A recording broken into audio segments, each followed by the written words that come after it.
পারু, এই পারু, একটু এদিকে আয় তো মা। আমাকে রান্নার কাজে একটু সাহায্য কর। আমি একা একা সেই কখন থেকে রান্না করে যাচ্ছি। না মা, আমি রান্নাঘরে যেতে পারবো না। রান্নাঘরে প্রচুর তাপ আর কালি। রান্নাঘরে গেলে আমার ত্বকের উজ্জ্বলতা নষ্ট হয়ে যাবে। আমি ওসব রান্না বান্না একদম করতে পারবো না মা। এই মেয়েটাকে নিয়ে আমি আর পারি না। সারাক্ষণ শুধু সাজবাজ নিয়ে ব্যস্ত, একটু কোনো কাজে আমায় সাহায্য করে না। এই পারু, এই এদিকে আয় মা। মা, তোমাকে না বলেছি আমাকে পারু বলে একদম ডাকবে না। আমার দাদিমা আমাকে কত সুন্দর একটা নাম দিয়েছে, আর তুমি সারাক্ষণ শুধু পারু পারু বলে ডাকো। আমি তো তোকে আদর করে ডাকি মা, এতে রাগ করার কি আছে? তোমার আদরের এই নামে ডাকা শুনে বাকি সবাই আমাকে এই নামে ডাকা শুরু করেছে মা। পাগলি মেয়ে আমার, যারা তোকে এই নামে ডাকে তারা তোকে অনেক ভালোবাসে। আর পারু নামে ডাকলে কি ক্ষতি হয় রে মা? কত ভালো শোনা যায় নামটা। মা, তুমি থামো তো। আমার এরকম নাম একদম ভালো লাগে না। তুমি আমাকে এই নামে আর ডাকবে না, ব্যাস। আমি চললাম, তুমি থাকো। এই রান্নাঘরে আমার দম বন্ধ হয়ে আসছে।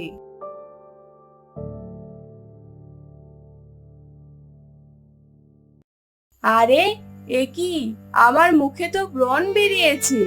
গরিব ঘরে জন্ম নিয়ে আমার জীবনটাই কেমন জানি নষ্ট হয়ে যাচ্ছে। ধুর, ভালো লাগে না যত সব। পারুল মা, পারুল মা, বাইরে আয়, খেয়ে নিবি আয়। তোর মা কখন থেকে খাবার বেড়ে বসে আছে। খাবার ঠান্ডা হয়ে গেল কিন্তু, একদম ভালো লাগবে না। আমি খাবো না বাবা, তুমি খাও। আমার একদম ভালো লাগছে না। আমাকে বিরক্ত করো না তো। তুই না খেলে কিন্তু আমরাও খাবো না কেউ। বাইরে আয় মা, বাইরে আয়। আমার অনেক ক্ষুধা লেগেছে। সারাদিন কাজ করে আমি অনেক ক্লান্ত। আমি তোমাকে কতবার বলেছি বাজার থেকে আমাকে ক্রিম এনে দেবে। দেখো, আমার মুখে কত ব্রণ বের হয়েছে। আমার কোনো কথাই তো তোমার কানে যায় না। তোমরা কেউ আমায় ভালোবাসো না। এমন করে বলতে নেই মা। দেখিস না, আমার মুখেতেও কত রকম ফোঁটা বের হয়, আবার এটাও ঠিক হয়ে যায়। তুমি আর আমি কি এক? তুমি কালকে বাজারে গিয়ে ক্রিম এনে দেবে, নইলে কিন্তু আমি ভাত খাবো না। আচ্ছা, ঠিক আছে। এখন চল দেখি ভাত খেয়ে আসি, অনেক খিদা পেয়েছে তো। এসব কি ঘাস পাতা রান্না করেছো মা? বাড়িতে কি মাছ নেই? ঘাস পাতা মানে? দেখ কি সুন্দর কচু শাক রান্না করেছি। খেয়ে দেখ, অনেক ভালো লাগবে। আর কচু শাক তো তুই খুব পছন্দ করতি। ভালো হয়েছে তাহলে। এই ঘাস পাতা তুমি খাও। আমি এসব খেতে পারবো না। আমি চললাম। না মা, তুই যাস নে। এই যে গিন্নি, তুমি যাও তো, মেয়ের জন্য একটা ডিম ভাজি করে নিয়ে এসো।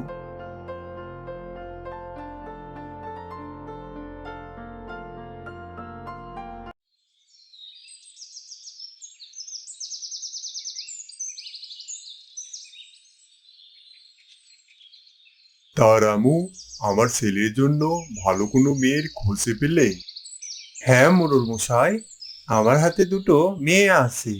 একটা মেয়ে অনেক ধনী, কিন্তু চেহারাটা একটু দুর্বল। আর অন্য মেয়েটা খুব সুন্দরী, কিন্তু মেয়ের বাবার আর্থিক অবস্থা খুব একটা ভালো না মশাই, বুঝলে? আরে না না, মেয়ে খারাপ হলে চলবে না। আমার একমাত্র ছেলেকে বিয়ে দেব, মেয়ে 100-তে 100 হওয়া লাগবে। তাহলে যে মোড়ল মশাই, মেয়ের বাবার অর্থ সম্পদ খুব একটা ভালো হবে না। ঠিক আছে, ঠিক আছে, সে পরে দেখা যাবে। আগে তুমি মেয়ে দেখতে যাবার দিনক্ষণ ঠিক করো, বুঝলে? ঠিক আছে, আমি মেয়ের বাবার সাথে কথা বলে দিন তারিখ ঠিক করে আপনাকে জানাবো, কেমন? এখন আমি তাহলে চলি। আরে সে কেমন কথা? এত সুসংবাদ নিয়ে আসলে খালি মুখে চলে যাবে?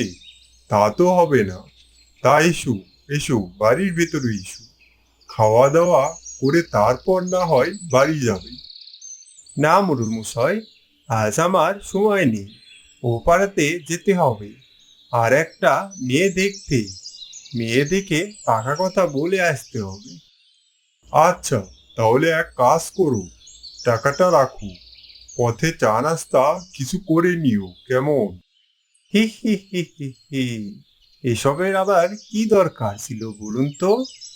আচ্ছা আচ্ছা, দিচ্ছেন যখন নিয়ে নি। আমার দাদি বলতেন, হাতের লোক কি পায়ে ফেলতে নেই। তাহলে আমি আসি, কেমন?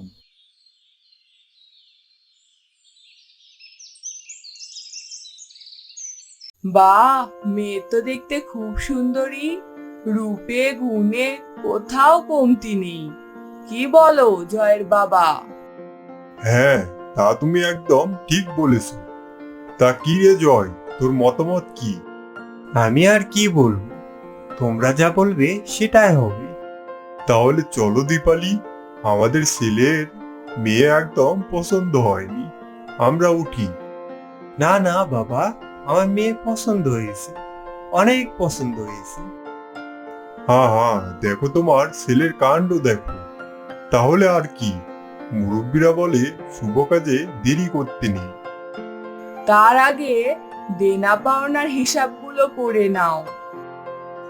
দেনা পাওনা আবার কি, আমাদের কোনো কিছুর কমতি নেই।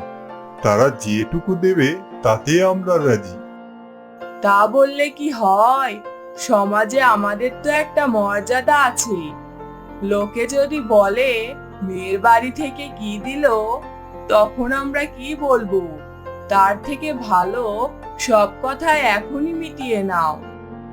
হ্যাঁ হ্যাঁ, বলুন না, আপনাদের কি দাবি আছে? আমরা আমাদের সাধ্যমতো চেষ্টা করব। তার জন্য আমরা সবকিছু উজাড় করে দেব। না, আমাদের তেমন কিছু চাই না। শুধু মেয়ের ব্যবহারের জন্য যা যা লাগে, নগদ 5 লক্ষ টাকা, আর ছেলের জন্য একটা গাড়ি। আচ্ছা, ঠিক আছে, আপনাদের বলা সব জিনিস আমরা দিয়ে দিব। আপনারা বিয়ের দিন তারিখ ঠিক করুন।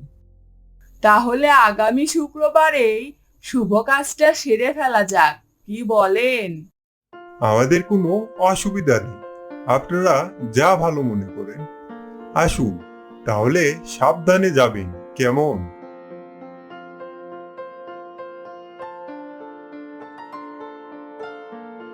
তুমি যে হুট করে ওদেরকে কথা দিয়ে দিলে, তা অতগুলো টাকা তুমি কোথায় পাবে? ওসব নিয়ে তুমি চিন্তা করো না গিন্নি, সব ব্যবস্থা হয়ে যাবে। আমাদের যা জায়গা জমি আছে সব বিক্রি করে মেয়েটাকে বিয়ে দিতে পারলেই আমার সব চিন্তা শেষ হয়ে যাবে। আমার মেয়েকে নিয়ে আমার খুব চিন্তা, বুঝলে? বড়লোক বাড়িতে বিয়ে দিতে পারলেই আমার সেই চিন্তা দূর হয়ে যাবে। তা তুমি ঠিক বলেছ।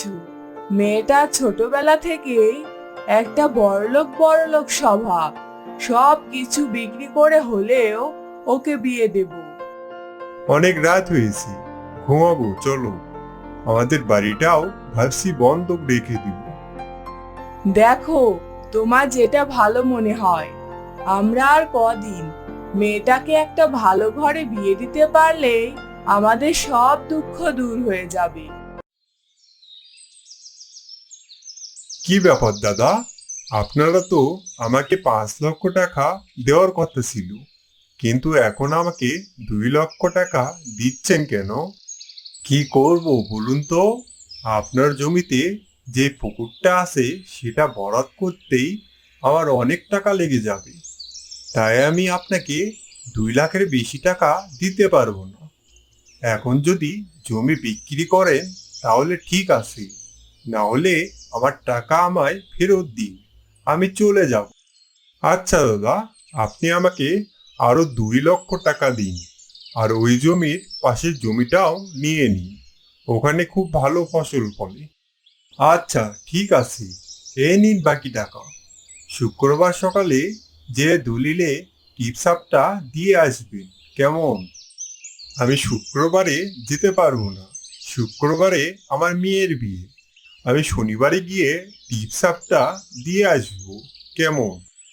আচ্ছা ঠিক আছে, আমি এখন চলি। সাবধানে যেন, আর শুক্রবারে আমার মেয়ের বিয়েতে আসবেন, আপনার নিমন্ত্রণ রইল। আচ্ছা, তাহলে ভালোই হলো, বিয়ের নিমন্ত্রণে এসে টিপসাপটাও নিয়ে যাব, কেমন? আচ্ছা দাদা, ঠিক আছে।